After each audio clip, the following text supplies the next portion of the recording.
El cambio climático no tiene ningún sentido real. Lo que pasa es que las instituciones de Naciones Unidas incorporan estos dos elementos, cambio climático, y cambiarlo iba a suponer un problema, sobre todo de transmisión del conocimiento y de propaganda. Pero el cambio climático es que el clima cambia. Pues claro que cambia constantemente, desde que el clima es clima, desde que el mundo es mundo y la Tierra existe. No significa nada, pero para los que lo utilizan con mala intención, el cambio climático sería un fenómeno nuevo que nunca habría tenido existencia. Además, antropogénico, que esa es una palabra muy divertida, es decir, generada por el hombre y, por supuesto, letal. Es decir, nos vamos a morir todos. Parecen ignorar que nos vamos a morir todos, pero bueno, en cualquier caso, pues así es. Así es que no vale ya ni disrupción climática, ni el clima en ebullición. Antonio Guterres, el secretario general de Naciones Unidas, es muy imaginativo y ocurrente. Eso de llamar caos climático y ebullición a un día como el de hoy, verdaderamente he hecho trampa. Esto no es el clima, esto es el tiempo atmosférico. El clima es a mucho más largo plazo, pero es que es completamente absurdo. En fin, va a prevalecer el conjunto vacío que se llama cambio climático. ¿Y cómo es que digo que el clima cambia constantemente? Pues será porque cambia constantemente. Por ejemplo, Baja Edad Media, entre los siglos VIII y XIV. Hubo un periodo de grave calentamiento, tan grave que la población de Europa se multiplicó por 3, tan grave que toda Escandinavia era cultivable. Los que conocen Escandinavia se darán cuenta de lo que eso significa. Y tan grave que hay una isla gigantesca en el norte que se llama Groenlandia, que significa tierra verde. ¿Por qué? Porque era verde, por ese calorcillo. Pero luego llegó un decaimiento de las temperaturas fuerte, al que se llamó la pequeña edad de hielo, y que tuvo lugar entre los siglos XV y XIX aproximadamente. El descenso de temperaturas que se inició con brusquedad provocó que las vides de Inglaterra, los viñedos, desaparecieran, que bajara el paralelo de producción de cereales, que los glaciares aumentaran en tamaño y que los ríos centroeuropeos, incluso el Támesis, se congelaran con relativa frecuencia. Y en 1850 empiezan a subir las temperaturas. ¿Y por qué insisto en 1850? Porque los calentólogos cogen esa fecha, la de que empiezan a subir las temperaturas, para decir, ¿veis? El ser humano está, con su actividad industrial y agraria, están calentando el clima de la Tierra a través de las emisiones de CO2. Pero lo que pasó es que, tal y como había habido una subida de temperatura en el Imperio Romano, en primer lugar, en segundo lugar, en la Edad Media, y en tercer lugar, a partir de 1850, estos son movimientos naturales del clima. El clima cambia. En el siglo XX, el incremento de temperaturas de la atmósfera ha sido de 0,6 grados centígrados en 100 años. Tampoco parece una crisis climática muy fuerte, pero ahí ha empezado el baile, precisamente en esa época. Ahora la Tierra es ligeramente más cálida que antes, pero no se sabe muy bien por qué, la verdad. Y dentro del siglo XX hubo calentamientos y enfriamientos que tampoco sabemos a qué obedecen, puesto que el elemento fundamental que argumentan las personas que sustentan la hipótesis del cambio climático es que es el CO2 en su constante aumento como consecuencia de la actividad del ser humano el que estaba provocando las variaciones al alza de temperaturas. Pero si en el propio siglo XX ha habido dientes de sierra, mientras el CO2 subía incesantemente, las temperaturas subían y bajaban absolutamente al margen del CO2, que probablemente no les gusta nada. Bueno, pues antes de 1998 no se había materializado una sistemática presentación del cambio climático como responsable. Los científicos decían que la temperatura había experimentado cambios siempre. Curiosamente, desde 1998 hasta 2015 y desde 2016 hasta 2023, la temperatura de la atmósfera se ha incrementado 0 grados centígrados. Y ya les digo yo que el crecimiento del CO2 se ha mantenido con los ritmos habituales. Es decir, esta correlación, más aún, esta causación que esta gente quiere imponernos, es decir, como el CO2 está calentando la atmósfera, reduzcamos el CO2, no para todos, ya lo veremos luego, reduzcamos el CO2, es algo que es del todo insostenible y no refleja la realidad. He dejado un hueco entre 2015 y 2017. ¿Qué pasó? Que vino el Niño. ¿Y quién es el Niño? Pues el antagonista de la Niña. ¿Y quién es el Niño? Bueno, es el responsable del calentamiento de las capas superiores del agua en el Pacífico Oriental. No está teniendo lugar ningún calentamiento global ni peligroso, ni pacífico, ni nada. Y aunque no lo tengo escrito, aprovecho para decirles que si hay algo peligroso es el enfriamiento. El enfriamiento acabaría con todos nosotros con mucha facilidad. Ayer, que estaba haciendo una presentación en la radio, estuve comentando que se ha establecido, y nadie lo discute, que la gente en todo el mundo muere 10 veces más por frío que por calor.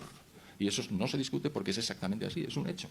Y entonces la persona que me estaba entrevistando dice, perdona, acaba de salir un dato nuevo, no son 10 veces, son 20 veces más. Es decir, la gente se muere de frío, difícilmente se muere de calor. Pero eso sí, en los medios de comunicación de masas verán constantemente el golpe de calor acabó con Periquito que estaba trabajando en el exterior cuando la temperatura... Y es verdad, hay que protegerse, el golpe de calor es peligroso, pero eso no tiene nada que ver con el clima, solo faltaba. ¿Dónde empieza todo esto? En el efecto invernadero. ¿Qué es el efecto invernadero? El que nos da la vida.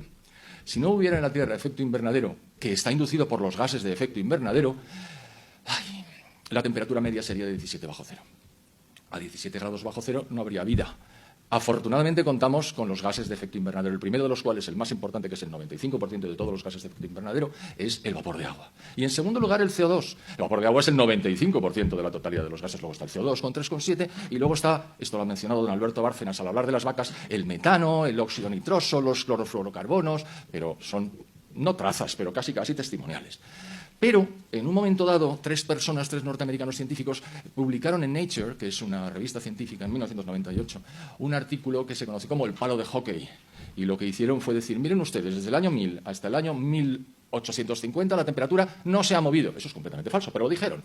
Pero luego crece vertiginosamente como consecuencia de la revolución industrial. Ergo, hay una correlación entre CO2 y temperaturas. Más allá todavía, hay una causación. El CO2 provoca el incremento de temperaturas, como en el efecto invernadero. Efectivamente, el efecto invernadero es que llegan las emisiones de onda corta de los rayos solares, golpean la Tierra y cuando van a salir, los gases de efecto invernadero, cual mantita o edredón, impiden que salga la totalidad de ellos y nos mantienen a esta temperatura tan estupenda que es de 14 grados de media en la Tierra, que permite la vida, no solo permite la vida, si somos ya más de 8.000 millones, vaya exitazo, algunos quieren acabar con él.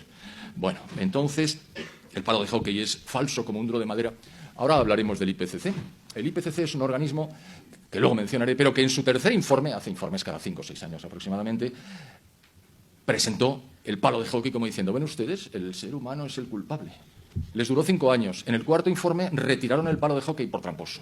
Hasta el IPCC, que es el epítome de la trampa organizada por Naciones Unidas, ha retirado el palo de hockey por falso. Casi no voy a profundizar.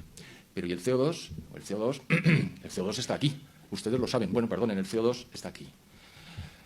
La concentración de CO2 en la atmósfera es de 424 partes por millón. Aquí hay entre 2.000 y 3.000 y si seguimos con la puerta cerrada, 4.000. ¿Algún problema? Ninguno. ¿Saben cuál es la concentración del CO2 en nuestros pulmones? 40.000 partes por millón. Así es que no les metan miedo con el CO2. ¿Qué daño? No les va a hacer. No va a hacer daño, pero va a subir la temperatura. No, pues la temperatura no hay correlación entre incremento de CO2 e incremento de temperaturas. Lástima que no tengo aquí el PowerPoint donde aparecen los gráficos que son definitivos. Pero bueno, no tiene mayor importancia. Bueno, por cierto, el propio IPCC, en su tercer informe, famoso tercer informe, donde apareció el palo de hockey, también decía cuál era el porcentaje de CO2 antropogénico que estaba dentro de la totalidad del CO2, que a su vez es el 3,7 de los gases de efecto invernadero. ¿Y qué dijo el IPCC? Aquí lo veo. Porcentaje natural del dióxido de carbono, 97,1%. Porcentaje antropogénico, 2,9%. Pero es el humano el que está calentando la temperatura, el natural no. ¿Qué pasa? ¿Que son distintos? No, las moléculas son las mismas. ¿Y entonces cómo pretende usted que yo me crea esto? Es muy fácil. También ha desaparecido ese cuadro de los registros del IPCC. Bien, así es que queda claro y que debe quedar muy claro que no hay ninguna correlación entre CO2 e incremento de temperaturas. Lo que sí es un elemento fundamental y decisivo es precisamente el vapor de agua, es decir, el 90% de los gases de efecto invernadero. Y además, el forzamiento del vapor de agua es mayor, este palabra lo explico ahora, mayor que el del CO2. ¿Qué es el forzamiento? La capacidad de calentar que tiene una molécula de agua en comparación con una molécula de CO2. ¿Cuál es la que más, de todos los gases de efecto invernadero, cuál es el gas que más forzamiento tiene? El óxido nitroso. ¿Y cómo lo sabe usted? Y bueno, ese es el gas de la risa, es decir, que se utiliza a veces para hacer contra su voluntad reír a la gente, pero sobre todo es el que impele los cohetes que se lanzan a la atmósfera. Es una enorme capacidad de calentamiento la que tiene y por eso lo utilizan. Bueno, y si esto no hay por dónde cogerlo, y si es una mentira enorme, ¿por qué ha tenido éxito? ¿Por qué ha colado?